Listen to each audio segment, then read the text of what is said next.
Greetings everyone, and welcome to part 3 of Tiny Toon Adventures, Babs' Big Break. And here we are, Babs is once again explaining the next level. Courage! By investigating the haunted... yeah, this is weird, folks. Like, most of this week is haunted-themed levels in my video games.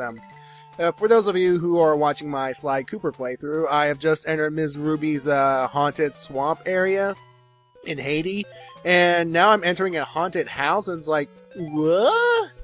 Yeah, most of this week is dedicated to, well, haunted things in February, yeah. Anyway, folks, for this level, I have chosen Hampton J. Pig. And for the most part, he's pretty much controls just like the other two, so, yeah, it's all a matter of personal preference, you know. And Hampton J. Pig is pretty much the neat freak. I remember a couple of episodes when he had to really scrub down his house, and I think I remember the episode where roaches, who play in a band, invaded his home after he cleaned it, and he eventually got rid of them by wanting to join the band with, I think it was an accordion, so yeah. Now, of course, Hampton's weapon is the watermelon, and he throws it, or to be precise, rolls it like a bowling ball to take care of enemies. So, with Buster, it's the arching carrots. With Plucky Duck, it's the bouncing pineapples. And with Hampton J. Pig, the rolling watermelons. So, yeah. And I do have to admit, back when I was a kid, I found this a little bit creepy, you know, with the hands and the mouths and the... Well, the ghosts I don't mind. It's those trees in the background with the hands and the mouths and the, yeah. I mean, it kind of reminds me of the living forest from Mortal Kombat 2, so, yeah. Oh yeah, that eye right there, that's pretty much the invincibility thing that you can get, so as long as, you have that and you're flashy, you're invulnerable to enemies and stuff. Of course, bottomless pits are another thing in general. Anyway, we need to go down here because, well, we need to rescue our helper character of this stage, Fifi LaFume. And to get to Fifi's, well, imprisonment, let's just go right up. Okay. What are you doing? Go back. Of course, I had to get all these stuff because, well, who knows, I might want to switch out between characters, but I'm not. This is all Hampton's level right here, folks. And here she is, Fifi LaFume. Pretty much the little female XP of good old Pepe Le Pew. And of course, like Pepe, she's French, you see. Even though she does not have the French accent, you know? So, yeah. What Fifi's trying to explain is that we have to find a switch just like the one in front of her cage to help unlock her cage. So, yeah, we have to find that switch first before we can press down on this one, and we can free her, and she will join our party for a little bit. So, yeah. And I do think Fifi LaFume is, alright. I mean, you gotta feel sorry for her. I mean, she's a little more tragic version of Pepe Le Pew, you know? I mean, you know, Pepe Le Pew's stick is that, he goes after this black cat with the white stripe on her back, and yeah. And look, I say that, and I died right there, so, As I was saying, like, Fifi LaFume's a little more tragic version. I think it's like, Hampton and Fifi went on a date one time. I think it was a prom episode of Tiny Toons. Folks who've watched the show, you tell me. And of course, I went back to the area where Fifi was captured because I forgot that I can get a third heart right there, so at least my chances of survival now have increased. So yeah. Anyway, the area where I died at is actually the location of that switch, because, well, again, we need to press it before we can press the switch in front of Fifi's cage, and then we can recruit her. Because coming up, the way blocked is actually a bunch of trees. You'll see in a moment.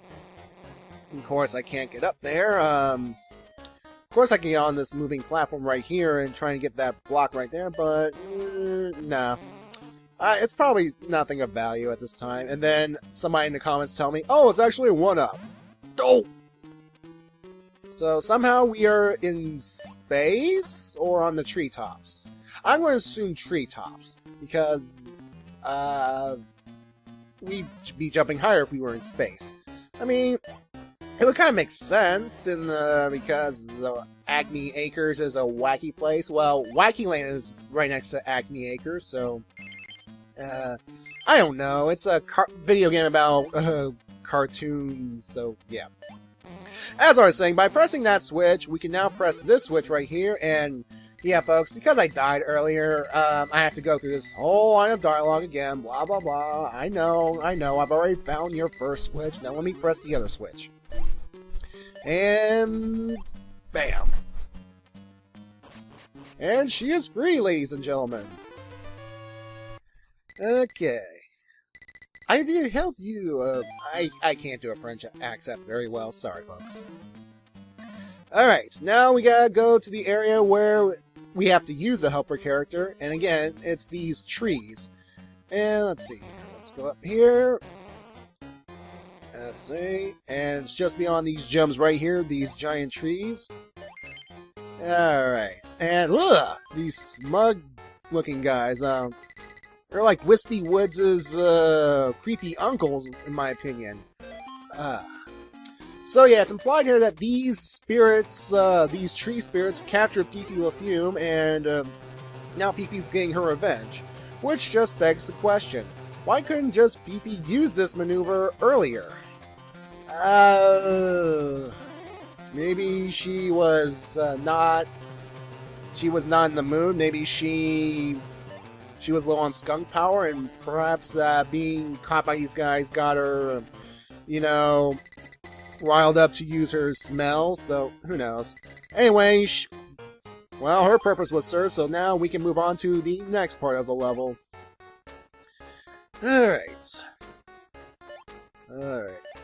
Okay, so we are entering the haunted house, or the haunted castle. Yeah, look at all that skull and crossbones. Oh, jeez. Oh, I hate this section right here. Okay. Let's go up here right quick, and we get more goodies. Yay. Now, the thing about lives in this game, as far as I can tell, I can't find any 1-ups or anywhere. And I know you can get 1-ups by getting a certain amount on your score when you complete a level, so that's a good way to get lives.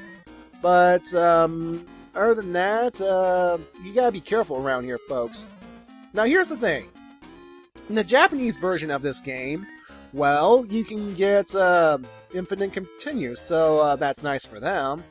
But I do know that in the American release, there are at least, you can get up to, let's see, I think 2 continues before, well, you're booted back to the beginning of a level, and, well, not beginning of the level, beginning of the game, and that kind of sucks, really. So you gotta really be careful with this game, folks. I mean, even though it looks easy and pretty much is easy, you can still mess up. And, woo! Crushing things are crushing, not good. Okay. Yeah, I'm a little cautious here, which is understandable. I don't want to get crushed. I mean, even though I will get crushed later on, it's not like insta-death crush, you just lose a heart, that's all. The game's at least forgiving in that. I'm looking at you, Mega Man. I'm looking at you, Sonic. See, look at that. Look at that right there. Okay, let's see here. Bam, bam. Alright, got all these gems, look at all this stuff. Find a lot of goodies right here to rack up your score at the end, and oh goody, a replacement heart, just what I needed. Okie dokie. Going up. So yeah, good old Hampton, eh? Let's see. Anybody remember that movie from Tiny Toons, the How I Spent My Summer Vacation, where the Toons went on separate adventures? I remember Hampton and his family going to a theme park, and Plucky tagged along because he is a fan of that theme park too, but when they ultimately got there, the family just went into the opening and then turned around and went home, which really upset Plucky, and he went nuts. And yes, folks, I'm doing the racing minigame again because, well, why not? And this time I chose Bookworm because I know I can beat this guy. So, yeah, think me as a little cheater right here. I mean, come on. Yeah. I do remember the, let's see, another segment of the adventure, another major segment was Buster and Babs and I think the dog, there was a dog that went around with them, traveled around the swamp area, or the bayou, or whatever. Had a little adventure right there. Let's see, there were some other things like, let's see, Fifi going for an idol, and what else? Dizzy shedding? I don't know, really. I just don't know. But anyway, here we're coming up to the boss area, and yes, folks, that is a fork. Tiny Toons. Okay. Oh, here we go. Here we go. Let's see who we're fighting. Another visitor, and I was not informed? I have been trapped here for 100 years because a spell was put on me. I let a rabbit go before, but I will not do it again. Alright, so who are we fighting? Sir Daniel Fortescue? Nah. First of all, he talks coherently, and he is not rotting. Yeah, this ghost armor thing is our boss of this place because, well, it is a haunted house, you see. And it's actually pretty easy. So what this ghost armor thing will do is he'll shoot his mace at the wall, and you can either jump over it to land on the balls, or you can just duck below. Now, the pattern will always be the same. He'll shoot his mace ball thing, you can jump above it, and he'll either release his head or his feet. And his weakness, of course, is the head, but you have to make sure to get the head while it's bouncing around, or else it will not count. So yeah, this fight can actually drag because it's always head, then the legs, and the head, and then the legs. And that little spot on the floor, that little indenture, it's meant for you to duck when the legs are active. So, yeah. Again, folks, this is going to take a while, so, yeah. So, people in the comments, if you get a chance, what are your favorite Tiny Toons episodes? I mean, some of mine were like parodies of like the movies. I liked the Acme Acre Zone ones. Ow. I like the one where the Flea episode where it's like kind of like a take of An American Tale, but with fleas, you know. Let's see. Shoot. Oh, he's dead. Oh, thank goodness. Padding done. Oh no, I've been beaten again. And yeah, folks, I'll see you in part 4, the final part of this game. So, yay.